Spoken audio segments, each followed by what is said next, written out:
Assalamualaikum warahmatullahi wabarakatuh. Saya Della Azahra Batubara dengan NIM 4231220020 dari kelas PSB 23B. Di sini saya akan menjelaskan tentang evolusi di masa depan, bagaimana nyamuk berubah dalam 100 sampai 1000 tahun mendatang. Ketika kita mendengar kata evolusi, kita sering membayangkan dinosaurus, manusia purba, atau fosil berusia jutaan tahun. Namun, kenyataannya, evolusi tidak berhenti di masa lalu. Evolusi adalah proses yang terus berlangsung hingga sekarang, hari ini, dan bahkan di masa depan. Salah satu organisme yang paling cepat berevolusi adalah nyamuk. Mereka kecil, hidup singkat, bereproduksi sangat cepat, dan selalu berhadapan dengan tekanan lingkungan serta intervensi manusia. Semua faktor ini membuat nyamuk menjadi contoh ideal untuk memprediksi bentuk evolusi di masa depan. Untuk memahami bagaimana nyamuk akan berubah di masa depan, kita perlu memahami bagaimana evolusi bekerja. Evolusi dimulai dari mutasi, yaitu perubahan kecil dalam DNA.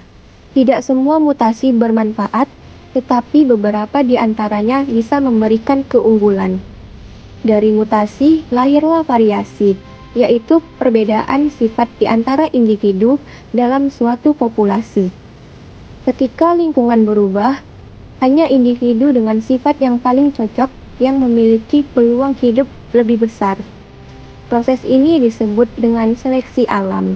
Pestisida, perubahan iklim, dan rekayasa genetika menciptakan tekanan seleksi yang sama kuatnya dengan seleksi alam.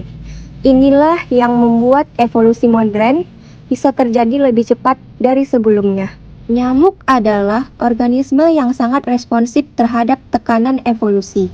Dalam 1 tahun, mereka dapat menghasilkan puluhan generasi. Artinya, perubahan genetik yang kecil dapat menyebar dengan sangat cepat ke seluruh populasi.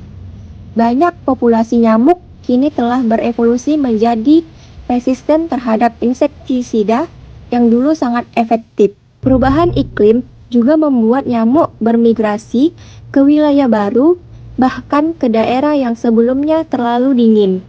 Ini menunjukkan bahwa nyamuk bukan hanya berevolusi, tetapi berevolusi dengan kecepatan yang luar biasa. Mari kita mulai dengan prediksi untuk 100 tahun ke depan dengan waktu yang cukup singkat dalam skala evolusi, tetapi sangat panjang dalam skala generasi nyamuk. Pertama, kita bisa memperkirakan bahwa nyamuk akan menjadi jauh lebih kebal terhadap berbagai jenis insektisida. Semakin banyak pestisida yang digunakan, semakin besar tekanan seleksi. Hanya nyamuk yang memiliki mutasi gen kebal yang bertahan, dan mereka inilah yang membentuk generasi berikutnya. Kedua, nyamuk yang hidup di kota bisa mengembangkan sifat-sifat khusus. Mereka dapat menjadi lebih kecil, lebih sulit terdeteksi, dan lebih aktif di malam hari, saat manusia tidak melakukan pengendalian. Bahkan, mereka mungkin mengembangkan kebiasaan berkembang biak di tempat-tempat baru seperti genangan air buatan, saluran pembuangan, atau area pemukiman padat penduduk. Selain itu, pemanasan global membuat suhu bumi menjadi lebih hangat. Dengan kondisi ini, nyamuk yang toleran terhadap panas akan terseleksi. Dalam 100 tahun, penyebaran mereka dapat meluas ke daerah yang sebelumnya bebas nyamuk, termasuk dataran tinggi dan wilayah subtropis. Dalam rentang 500 hingga 1000 tahun, prediksi evolusi bisa menjadi jauh lebih dramatis. Dengan intervensi manusia yang semakin kuat, evolusi nyamuk berpotensi mengikuti 2 jalur besar. Pertama, nyamuk dapat terbagi menjadi 2 atau lebih subspesies baru.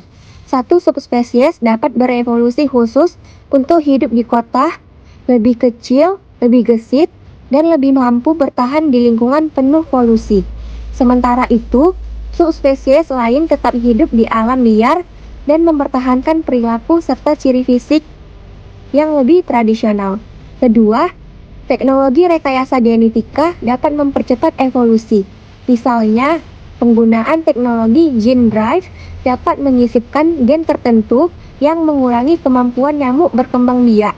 Namun ini juga akan menciptakan tekanan seleksi baru, yaitu perubahan genetik dapat memunculkan populasi nyamuk masa depan yang sepenuhnya berbeda secara genetik dari nenek moyangnya di masa kini. Tidak tertutup kemungkinan munculnya spesies baru nyamuk dengan fungsi biologis yang berbeda.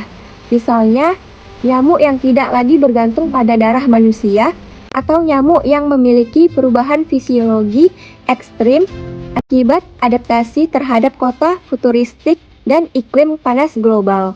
Semua prediksi ini bukanlah imajinasi semata, tetapi mengikuti logika evolusi yang sudah terbukti selama ratusan tahun penelitian biologis. Jika suatu populasi terus-menerus diberi tekanan, maka hanya individu yang mampu bertahan yang akan meneruskan gennya. Seleksi alam memilih sifat yang paling menguntungkan. Perubahan iklim memilih nyamuk yang tahan panas, pestisida memilih nyamuk yang kebal, lingkungan kota memilih nyamuk yang gesit, kecil, dan aktif di malam hari. Sementara rekayasa genetika menciptakan arah evolusi baru, yaitu manusia secara tidak langsung bertindak sebagai penghara seleksi yang menyesuaikan populasi nyamuk sesuai kebutuhan kesehatan masyarakat. Dengan semua tekanan ini bekerja bersamaan, evolusi nyamuk dalam 100-1000 tahun ke depan kemungkinan akan jauh lebih cepat daripada evolusi yang terjadi jutaan tahun lalu. Evolusi bukanlah sesuatu yang terjadi di masa lalu dan berakhir. Evolusi adalah proses yang terus berjalan, membentuk masa kini dan masa depan kita. Nyamuk hanyalah satu contoh kecil dari bagaimana makhluk hidup dapat berubah sebagai respons terhadap lingkungan, teknologi, dan intervensi manusia. Dengan memahami evolusi, kita tidak hanya bisa memprediksi masa depan spesies lain, tetapi juga mempersiapkan strategi terbaik untuk menghadapi tantangan global, mulai dari kesehatan, perubahan iklim, hingga keberlanjutan ekosistem. Pada akhirnya, evolusi tidak hanya membentuk kehidupan, tetapi juga masa depan umat manusia.